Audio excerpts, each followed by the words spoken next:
અમદાવાદ મહાનગરપાલિકાની સંકલન સમિતિની બેઠક મળી, જેમાં ભાજપ અને કોંગ્રેસના ધારાસભ્યો તેમજ મ્યુનિસિપલ કમિશનર અને ડેપ્યુટી કમિશનર સહિત તમામ અધિકારીઓ રહ્યા હાજર. બેઠકમાં રાઇફલ ક્લબ પાસે આવેલા બિલ્ડિંગને તોડવા માટે ધારાસભ્ય અમિત શાહે રજૂઆત કરી. અમિત શાહે જણાવ્યું કે અગાઉ પણ કલેક્ટરને આ બિલ્ડિંગ માટે અશાંત ધારા હેઠળ તપાસ કરવાની માંગ કરાઈ હતી. કલેક્ટરે આ મામલે અશાંત ધારો ભંગ થયો હોવાનું પણ જણાવ્યું હતું અને દસ્તાવેજો રદ કરવાની પણ સૂચના આપી હતી. હવે એએમસી પણ આ બિલ્ડિંગનો પ્લાન રદ કરે અને બિલ્ડિંગને તોડી પાડે તેના માટે રજૂઆત કરાઈ.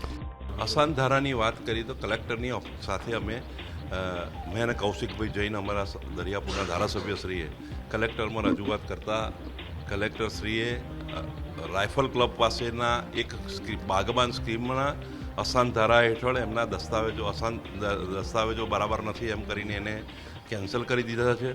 અને એટલે અમે માગણી કરી કે એના અહીંયા પણ પ્લાન કેન્સલ કરવામાં આવે અને જે બાંધકામ થયું છે તોડી નાખવામાં આવે.